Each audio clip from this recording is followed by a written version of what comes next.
All right, here we are. The new I think everything's all kind of sorted out. It's faster, it's better, uh it's just so awesome. So awesome that this is actually working. All right, I've got too many things on my screen already. Let's move that around. I didn't plan that part yet. How come I don't see? There we go. Well, welcome everyone. My name is Matt Williams. I do this. Sorry, I'm just noticing now that my shirt has a weird stain on it. I must have dropped something while eating crepes this morning. It was a crepe morning this morning. My daughter woke up and says, "I want crepes." It's like, okay, we're making crepes. God, that's distracting. But yeah, last night we did another night of backyard camping, so that was fun. Hello, Anglesman, Finland. Thank you for being here.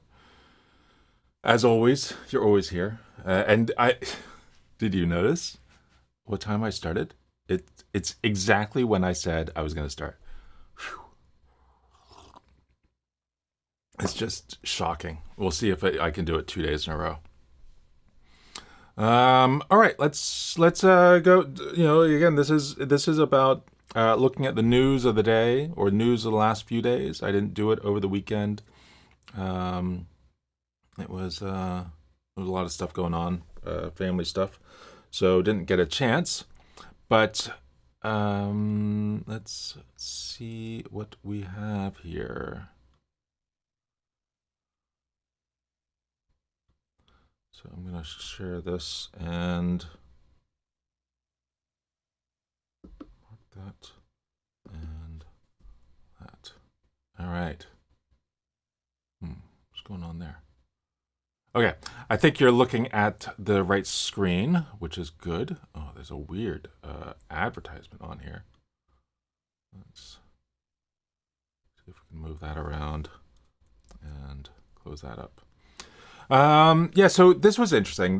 Comes from Politico, and normally I wouldn't cover anything about a lobbyist, a U.S. lobbyist. But what's interesting here is that they are these two guys have created this lobbying firm, and they're saying that at the center of it is this AI system that's going to help customers do whatever they do. But it turns out anybody who has tried using it, like Toyota and a few other folks, they're all like, basically, we signed up to this service. It turns out to be not that great. And then people started looking into who was doing it. Well, these two founders of this lobbyist company, turns out they've done all sorts of bad things, and they had a robocall campaign, and they were taken to court, and they were ordered to do 500 hours of community service and pay $5 million to FCC. They're kind of latching on to the idea of AI and just trying to do it as this. Let's see. Oh yeah, this guy was charged in California for selling unregistered security as part of a plot to create fake news to make money in political betting markets. They say that it's superb AI software with unmatched capabilities. But these two guys, hired actors to stage a fake FBI raid, and then tricked Washington Post into writing up an article about the incident, the unregistered security thing. They tried to frame Robert Mueller and Pete Buttigieg for sexual assault. They hired a woman to say that Fauci assaulted her, and yeah, just weird things that these and they're at it again. So it's according to this article. So that's pretty interesting. Oh, am I not? Yeah, okay, I am. Okay. I need to close. There's too many windows open. Oh my goodness. All right, so that's pretty interesting. Let's close that one as well. This is I found interesting. New scientist. So sure, accept all cookies, whatever. New scientist. So it is interesting. The article itself, not that okay, sure, it's somewhat interesting, but let's close that one. No, I don't want notifications.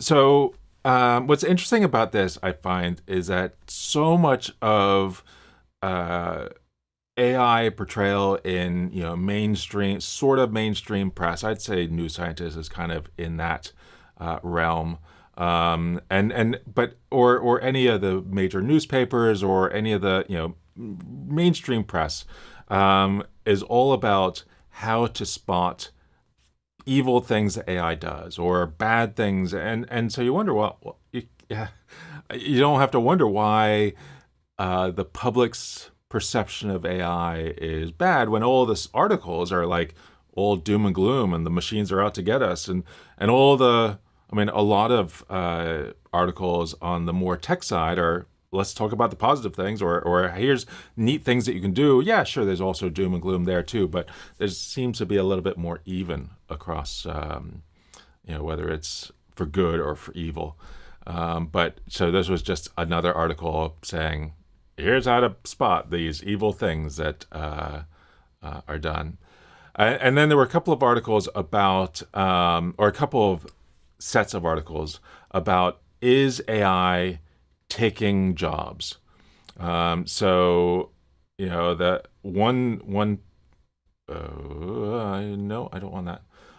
One view is that AI is not taking jobs, but rather just adjusting where those jobs are.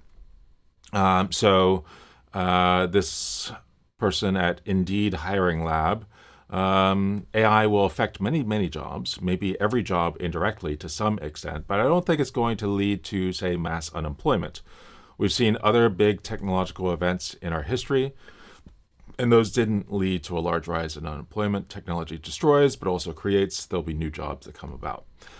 So yeah, I think it's easy to look at AI and say, oh, it's going to take all the jobs, but sometimes that's a bit seems a bit hot. But I think that's a little bit ridiculous. What was this? Another person from some hiring firm saying that a lot of companies are saving money, but oh wait, no, this one is saying, I don't think we've seen companies saying they're saved a lot of money or cut jobs because they cutting jobs they no longer need because of this. It may come in the future. Like IKEA, because the chatbot is able to handle a lot of those simple queries, they were able to retrain a lot of customer service workers to do other things that the AI can't do. So just one perspective at, is AI taking our jobs? And then another perspective is, no, it's not. It's making our jobs a whole lot worse. So this is some study from Canada, US, UK, and Australia believe that AI will increase company productivity. 70% of employees say that new tools have actually added to their workload. They're spending more time reviewing or moderating AI-generated content, or investing more time in how to use these tools. I don't know if that's, yeah, you're always going to be learning how to use new tools, unless you're in a job that's, like, I guess there are people that are in jobs where they don't have to learn new tools, but God, that's got to be I assume that's a job that you don't look forward to going to in the morning. I don't know. I haven't had one of those jobs. being asked to do more work as a result of AI. So of the folks that were surveyed, 39% of companies are mandating the use of tools, while 46 only encourage use. So, there's all these surveys that always come out that are interesting looks at how people think of, in this case, AI. And so, on the one hand, is AI taking the jobs? Oh, no, maybe they're not. They're just making people more effective. Oh, actually, no, they're just making them work harder. So I guess nobody really knows what the impact of AI is on jobs today. Let's see. I know some internet security companies have downsized NCP as an example because AI can do certain jobs, reports, and other automated functions. Okay, yeah. But are those overall? Are there fewer jobs, or are jobs growing? I guess there's no way to say. I mean, perhaps there are individual companies that are downsizing because of it, or is it because of AI, or they're actually losing money and they need to get rid of it, and they were able to. Disk space getting low. A few more minutes just before it stops. Okay, maybe I should not record to here. Recording. How do I stop recording?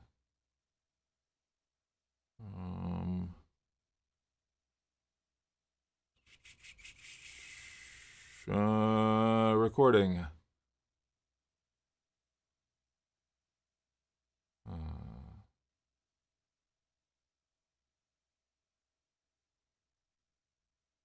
I think I stopped it. There's got to be a recording button. Recording. Record all broadcasts turned off. Okay. Okay, I think that's done. We'll see. We'll see if I drop because I'm not recording it, I guess. All right. What else? This was pretty cool. Article from The Conversation about a conference that was held 68 years ago that this article is saying is the birthplace of AI as we know it today.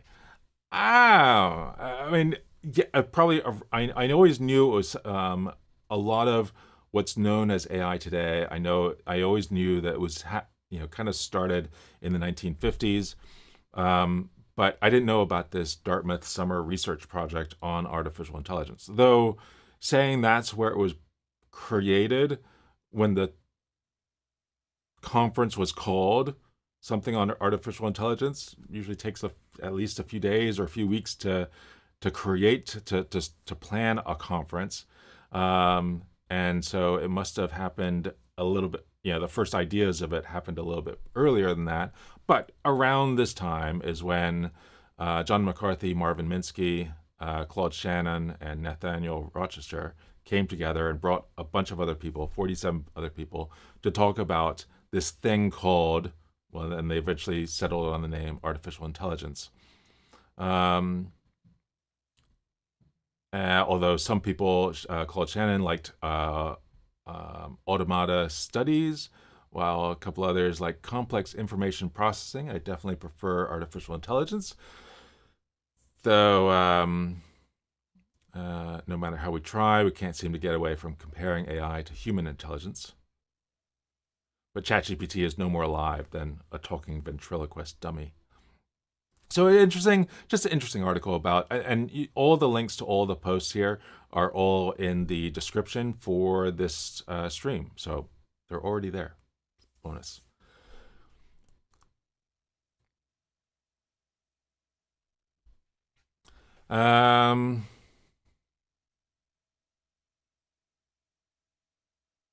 Let's see. Of course, Minsky thought that within a generation, problem of creating artificial intelligence will substantially be solved. And Kurzweil is saying it's only 5 years away, not quite there, but we will be, and by 2029, we'll match any person. Maybe. Folks that predict predict sometimes they're correct and sometimes they're not. We try to like push the wrong ones under the carpet. Anyway, so interesting look at this conference that happened. I mean, I knew that it was roughly around that time. I didn't realize it was all at one particular conference. Sounds like somebody's coming in the garage. Probably coming to see me. Nope. All right. Tech firms are keeping users in the dark on AI's climate costs. This comes from Forbes.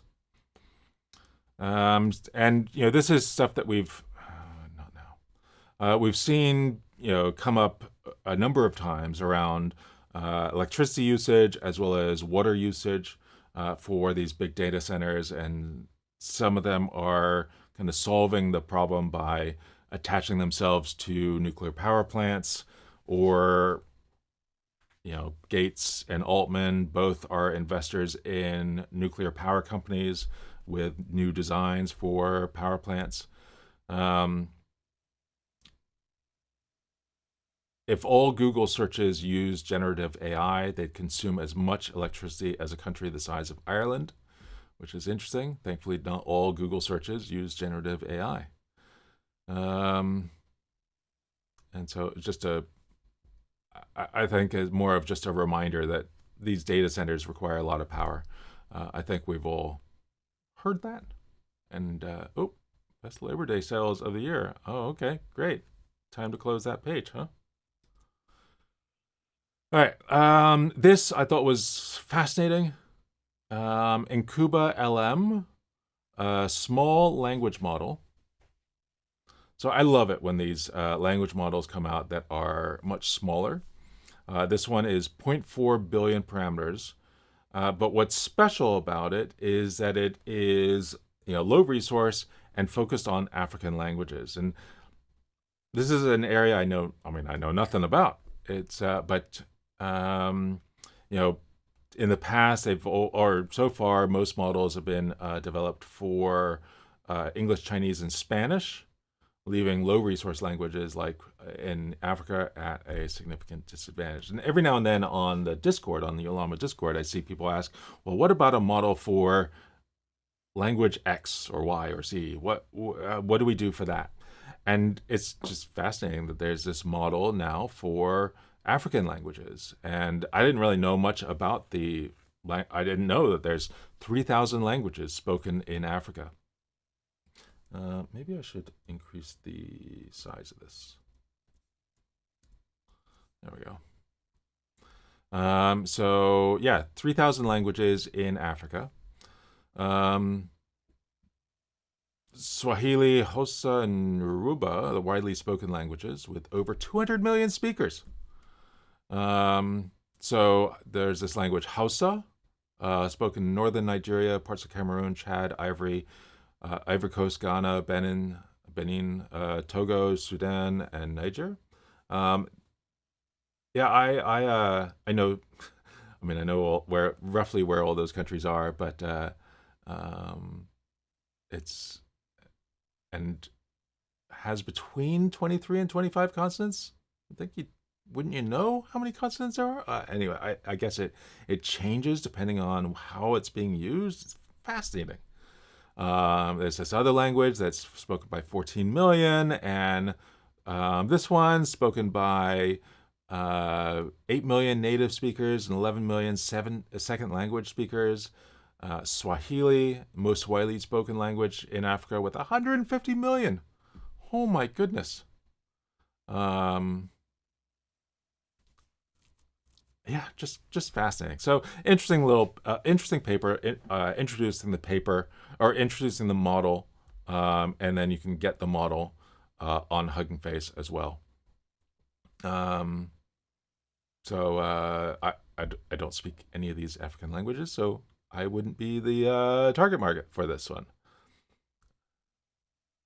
AICC LLM is being used to translate ancient cuneiform writing. Cool. Fascinating.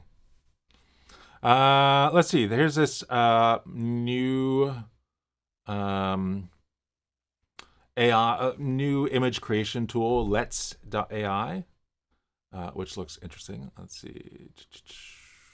Boom.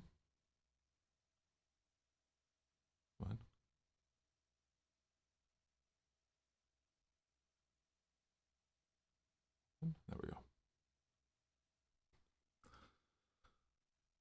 So it's got some interesting. Apparently, you tag the model that you like the look of, and so you can see all the different models that are available. Start exploring. There's different styles of models available. Now that makes sense. So I said, I always love creating images of llamas, and so I created an image of a llama in a Wild West scene, and what came out was um, a woman that looked like this with llama ears, and with everybody ignoring her, even though I said, everybody should look at this llama, but because I said at Gelefra so I was pointing at that model, and that's exactly who I got. So it's kind of interesting. Anyway, so Letz.ai, I just signed up for this just now, and I was able to get access. It gave me 100 tokens, and then as soon as you create your first prompt, it gives you a bunch more. So you can at least create, 5-6 images for free. But maybe they keep giving you more tokens to use as you go along. Let's see. I have 228 image credits. I don't know what that means. But do you buy more? Manage subscription. Okay, and then you get it's 250 or 200 V3 images for about 10 euros a month. So many of these services. And it seemed interesting, not interesting enough to stop mid-journey, but yeah. And then one more thing. There was this post on X.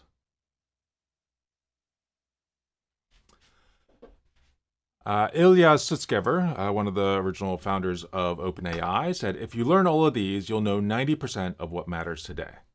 And he shared a list of papers with John Carmack of id.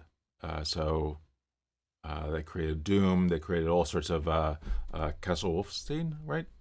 Games long ago. And so that's interesting. Also, I found it interesting that the list was shared as something in Arc.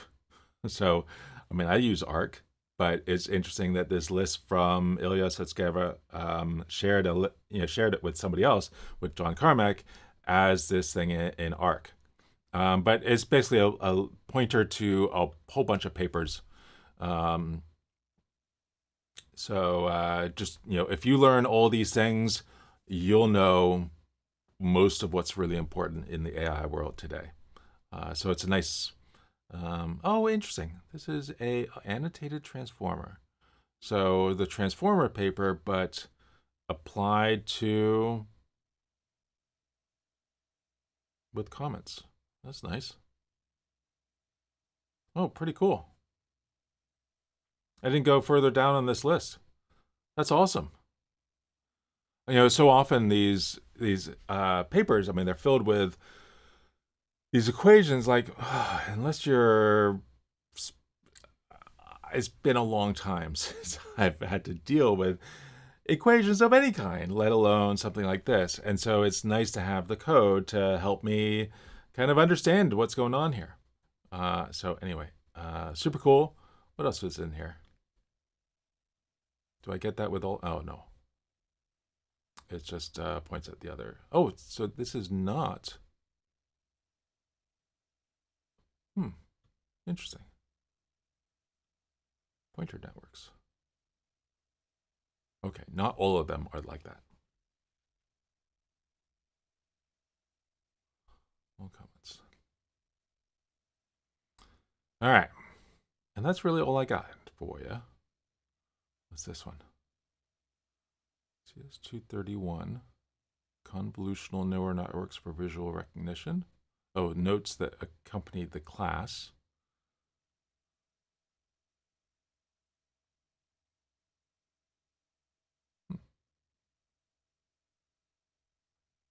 Cool.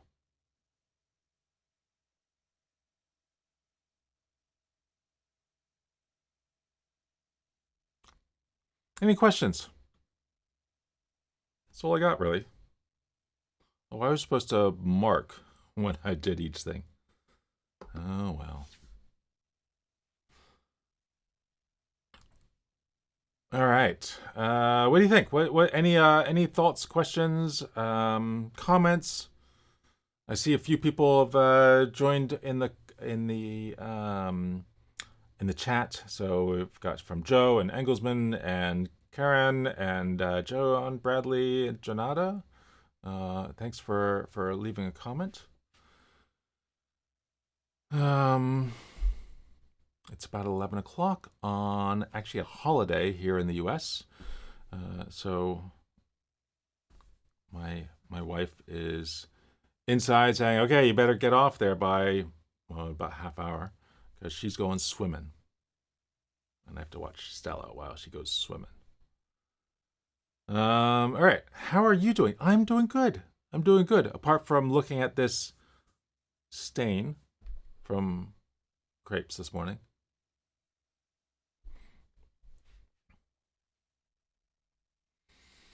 What else is there to talk about? I don't know. I'm just excited about this stream looking good. It's awesome. Oops, you don't need to do that.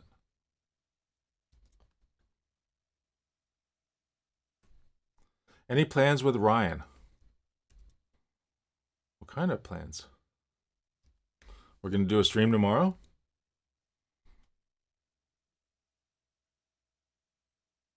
What other plans do you have in mind?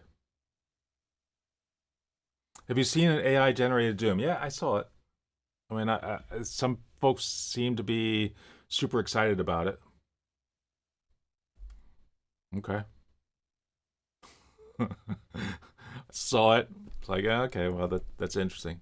Move on. Have you come across any agents projects to process Apple Mail with Ollama locally? Apple's coming out with their own, but it would nice to have Ollama's privacy. I haven't. I don't know what's involved. I mean, I guess you can just get the text from Apple Mail just using like AppleScript, and but I haven't seen anything that does that. What would you want it to do? Would you want it to help write the emails automatically, or what else could you just I guess you could look at all the emails from certain people to do sentiment analysis, but I haven't seen anything like that. Oh, thought you would promote the chat show. Yes. Okay. So on tomorrow, every Tuesday, around 2 o'clock, a friend of mine, Ryan McLean, and we do a stream, and we've been doing this since about 2.5 years ago. Right about the time that I left Datadog. We used to have conversations before that, and we thought, wow, as soon as I leave the company, those conversations are going to stop. So we decided to have the conversation, continue having the conversations, but stream it. And we do a little bit of prepping. One of us kind of says, how about we talk about this thing? And we find some interesting study, or and sometimes a lot of times it's AI focused, but then again, there's other days that we see some show on Apple TV or on Prime, or he might see it on Netflix. I don't have Netflix, or some other channel, and we talk about that, or we get some cool gadget and we talk about that. But it's generally all the stuff that we're interested in. Me having been an evangelist at a bunch of companies, and he's still an evangelist at Datadog. I was the one who created the evangelist group at Datadog, as well as training and documentation groups at Datadog. But it's just, what are the things that interest us? And so we do that on Tuesdays, 2 o'clock U.S. Pacific time, because we're both here on the west coast of the U.S. I'm near Seattle, and Ryan is in Vancouver in British Columbia, not Vancouver, Washington. That place is nowhere near as nice as Vancouver in British Columbia. Although maybe the people in Vancouver, Washington love it. It's basically a suburb of Portland. How to create a model that generates truly random events and numbers? I don't know if it's possible to create a model that truly random. I don't think that's possible, because it's all, a lot of how the model works is based on a random number generator. I mean, the first thing that happens is a random number generator on your machine, which is not totally random. If you set the seed to a specific value, then it's always going to respond in roughly the same way each time for the same question. And then the random number generator just takes basically the time and adjusts, comes with a pseudo random number. So is it possible to generate random events and numbers? Well, how random do you want? Truly random, or is it sort of random? I don't know. A long discussion of, well, it's never really random, but then I don't know. Show me all the emails that are trying to sell me. Oh yeah. Or don't show me those emails. Hide those emails that are trying to sell me something. Yeah, that's pretty interesting. I don't know. Have you seen tools that do it well for other email platforms? I haven't seen a good example of any of those tools for any platform. I'm sure they exist. I'm sure there's definitely people that are doing interesting things there. Oh, I got a thumbs down. Who gave me a thumbs down? Random number is best using the decimal points of a second. Somebody doesn't like me. I'm hurt.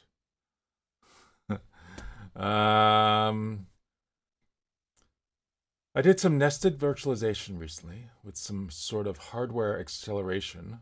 Pretty good. macOS inside Linux, inside Windows 11, inside Linux, inside Windows 10. Oh my goodness.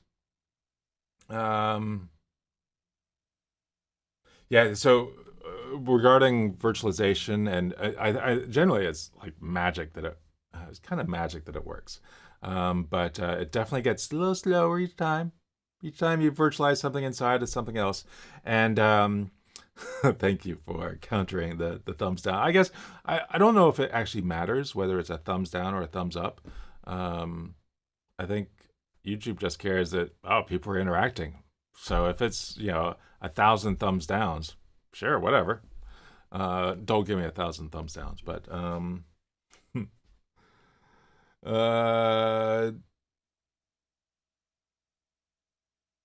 I know that with virtualization on Mac OS, there's no way for the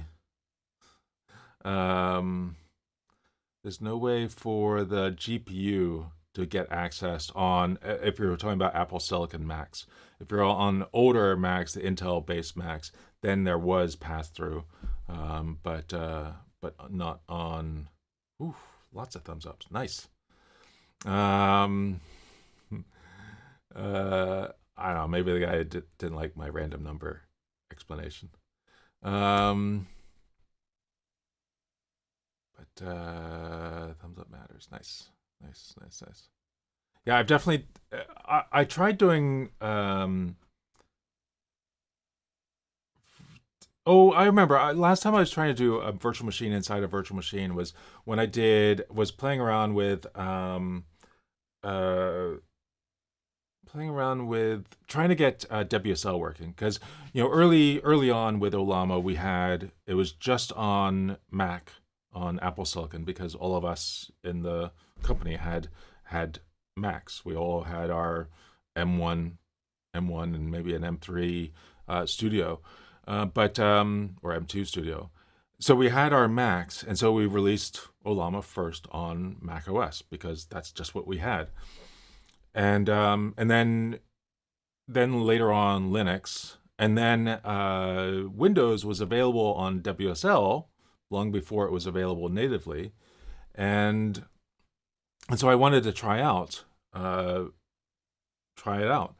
but I couldn't get access to the GPU on Mac OS and running a Windows VM, and then running WSL, so the WSL VM with the Linux container, I just wouldn't be able to access the GPU. And so I tried finding a online service that allowed me to spin up an instance of Windows that allowed virtualization on top of that instance, and none of them seemed to allow WSL to run on Windows in the cloud. So I was never able to get, and then thankfully, by the time I finally thought I was able to get something kind of working, we released the Windows version, and I didn't have to worry about it. Is 8 gigabytes good enough to run LLMs liberally on the new Macs? No. I mean, yes. No. Yeah. I mean, it depends on what. I mean, if you only are looking at the 7 billion parameter models or smaller, then yes, it'll run. And but there's so many more models that are just need a little bit more. So having 32 gigs on a Mac is definitely better. 64 even better because then they're open to yourself up to the 70 billion parameter models. But I mean, get as much as you can. I don't know if I mean, disk space is also pretty important. And yeah, some people are okay with having external disk. I'd say it's a whole lot better to have that internal disk. And so if you can afford, I don't know if I would say the processor is probably less important. That said, the GPU is pretty important. That's kind of like comes with but like the M1 Max isn't that much slower for AI stuff than a M3 Max, M3 or M2, whatever the current one, M3 Max.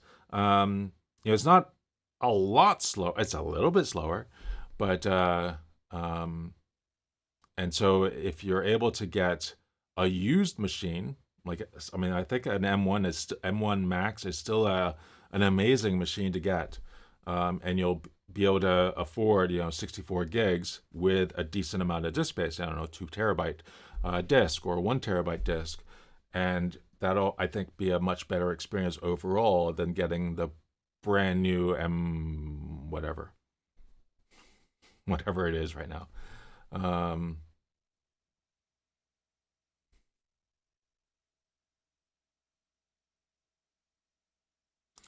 Okay. Do you recommend? Oh man, Janata, you are asking all the questions that I have no answers for. Scrum. Do you recommend some software process in ML projects? Does it even work? I don't know. I mean, why would it not work? Wouldn't it? I mean, it's just another software development project. I don't know why ML or anything would be any different than any other software engineering project. So I don't know specifically about, I mean, I haven't been at an organization that used Scrum, hardcore Scrum anywhere, so I don't know if there's anything special there. But there's nothing special. I mean, it's still software development. Um, Unless you believe the folks that think that, Cursor is going to take over the world and we don't need developers anymore and developers will be gone next year. Come on. There's a long way to go before that happens, but okay. So I don't think it. I don't think it. I don't think the fact that it's ML or AI is relevant. It's which process do you want to use? Do Macs share graphics RAM with CPU? Yes, it's unified RAM. It's one, and it's yeah. So it's 64 gigs, and it's used by the CPU and GPU. It's not like slower or anything. It's super fast. In fact, I've seen that. I don't know if this is certain, but from what I've seen, just me without actually having a Windows or a Linux box, and listening to how other people talk about it, like load time or for different models, it seems to load faster on Apple Silicon than it does on a lot of a lot of NVIDIA cards. No, I don't take that as absolute fact, but from what I've seen. PC, okay. Mac 8 gig of RAM, the same as 60. Just kidding. Yeah, I mean, for the models, it's 16 is 16 wherever you are. It's always 16. That said, there are some things that are. I think the story has always been, well, with Mac it is more expensive, but for the same kind of activity, maybe you need less resources to do things on Mac. I don't know if that's true, but I've been very happy since switching to Mac full time about 10 years ago, 15 years ago. I'm very happy on Mac, and I don't know what it would take for me to want to switch back to Windows. That said, I was fully on Windows when I was a Microsoft employee working in Redmond, and I was a Microsoft user when I was for most of the time I was at OpenText, and that's when I switched to Mac. And every company I've been at since has always been all Mac. So that said, I'd like to get a Windows box again or a Linux box again, to do AI stuff on it, just to get a better understanding of how to set up these machines again. It's been a while. Any instructions on how to create non-API tools for Defy? There, I was about to say Diffy. Defy, like Python scripts. Create non-API tools for Defy. No.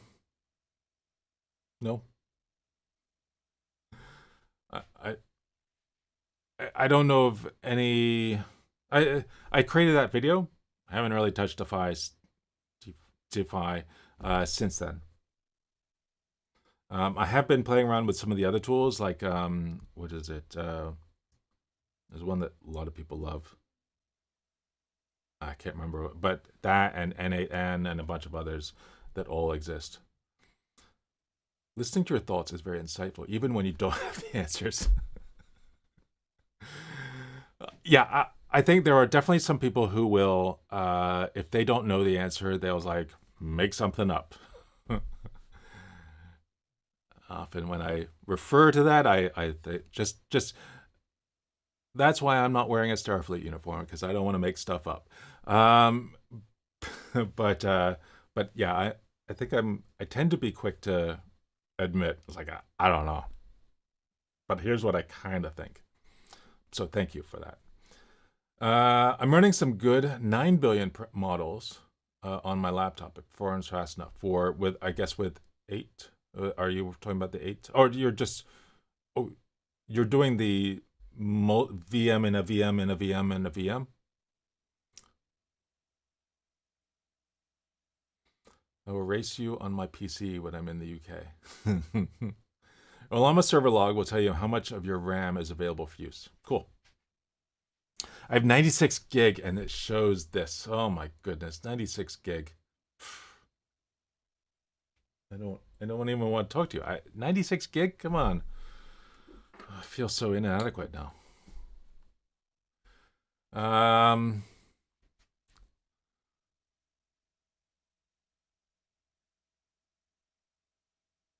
Oh, so with 98 gig, it's saying that 72 is available. Yeah, wasn't it with Mac, Apple Silicon, it reserves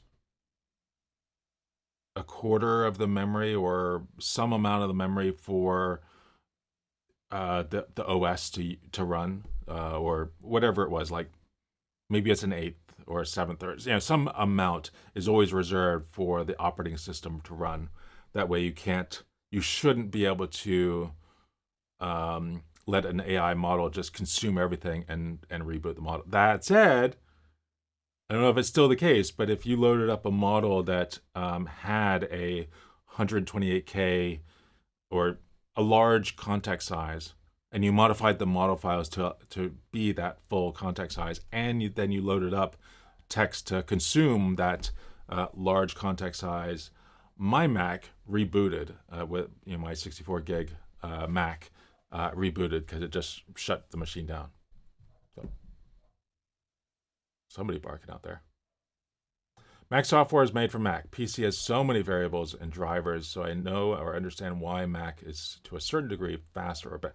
Mac has a lot of stuff going. There's a lot of, when you look at the like process manager, whatever it's called, you'll see there's a lot of process. Even when you first boot up Mac with nothing else, I've got a lot of stuff running, but even when you first boot up, there's a lot of stuff there. So, yeah.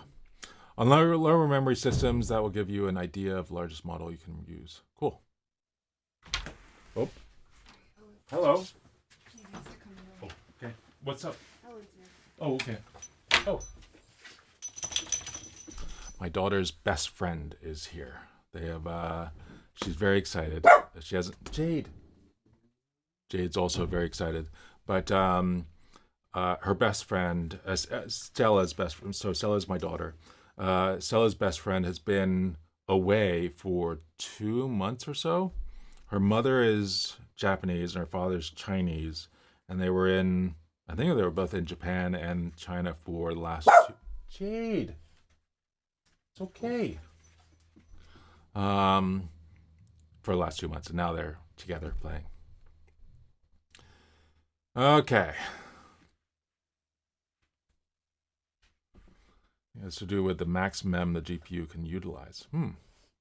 Independent from the application. Well, I've always there was somebody had a way of some command you could run on the Mac that could reduce that memory required for the OS by a certain amount, and then you could have more memory available to Ollama.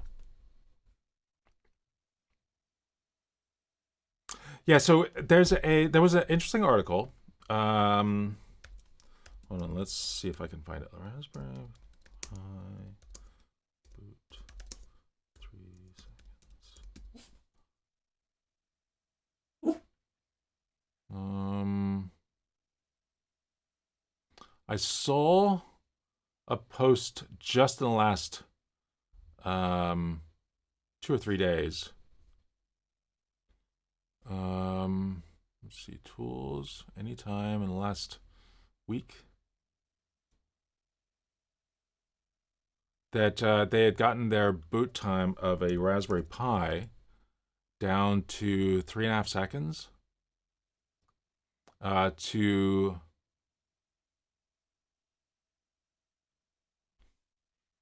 Yeah, okay, so here. So I don't know where this is. Manaworm digs deep into Raspberry Pi power optimization / boot time to just 3.5 seconds. So pseudonymous maker Menorum. So this is a Raspberry Pi Zero 2 wireless, so a little bit faster than the Pi Zero, the original Pi Zero, which I have a bunch of. And they went through like disabling as much as they could, recompiling to reduce how much is actually being. Oh, this is not the full art. I saw an article that went into a lot of detail about how they did it. Um, it started out fascinating, and then I was like, it's been so long, I have no idea what you're talking about. But yeah, one of the things is they removed HDMI because they didn't need it. And so searching for an HDMI device and searching for a camera, they didn't need that because they knew exactly what camera was going to be attached, so they could remove all that type of stuff. And yeah, but I mean, booting. I mean, um, I have a under my desk here. I have a Pi 4, um, the 4 or 3, and that's what's running my Stream Deck. So, do I have my phone here? I don't have my phone. I don't know where my phone is. Where's my phone here? Oh, there it is.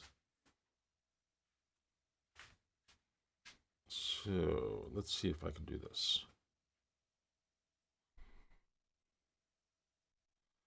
Let's switch over here. And then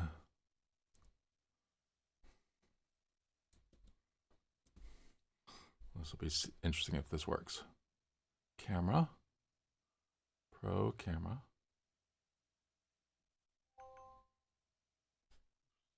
Okay.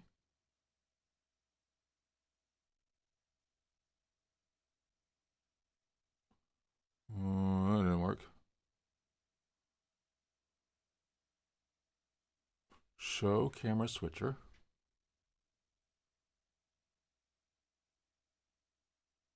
I don't see my camera though.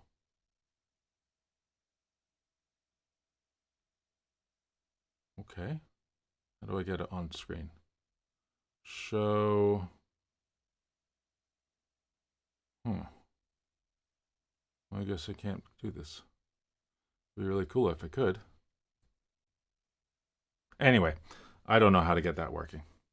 I was going to show you my Stream Deck. So I kind of control. Disconnect. I can control what's going on now on the stream with the Ecamm from my Stream Deck. So it's I can just. Oh, it's not long enough. So there's this device. You've seen plenty of them. And I've got buttons for all the things I can do with Ecamm, like changing the scenes. That's how I'm doing this. Changing from this to me on the bottom right, looking at Arc, or move my head up to the top right. All of that is using buttons on my Stream Deck. Now that Stream Deck, there's Mac software for my Stream Deck that I could run on the Mac, but that means that the Mac has to be powered up, and I don't want that all the time. So I actually hooked up to a Raspberry Pi, and that's running Companion from BitFocus, and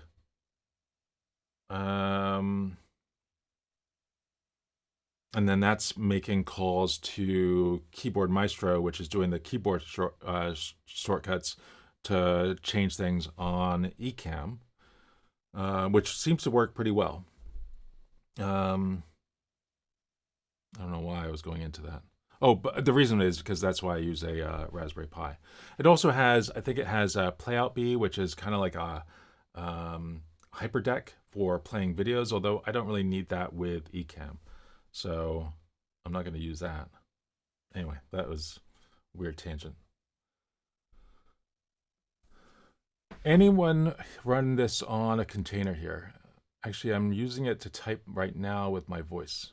Cool.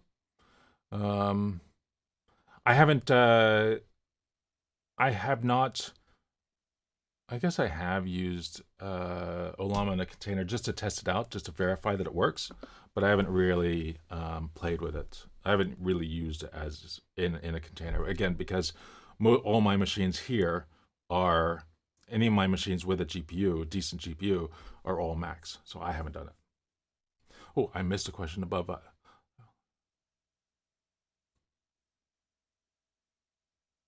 Speedway on TV.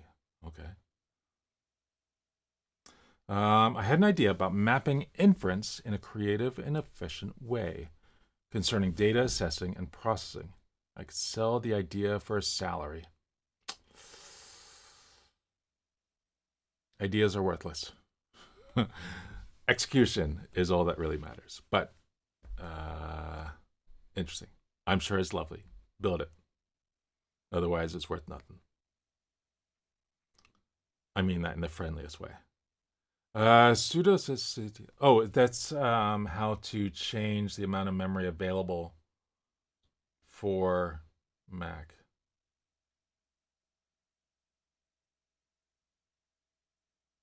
Cool. All right, well, I think my wife is going to go to swim. She wants me done by 11:30, and it's 11:27. So I think I'm gonna go. I'll add that. Add my phone camera to a new scene that I can control with the Stream Deck. That way I can use that if I want to, because that would have been really cool to be able to do. Not that it was all that important. Any other questions? And or else we're gonna end it here right before the 1 hour spot. Oh wow, that's actually on. Huh.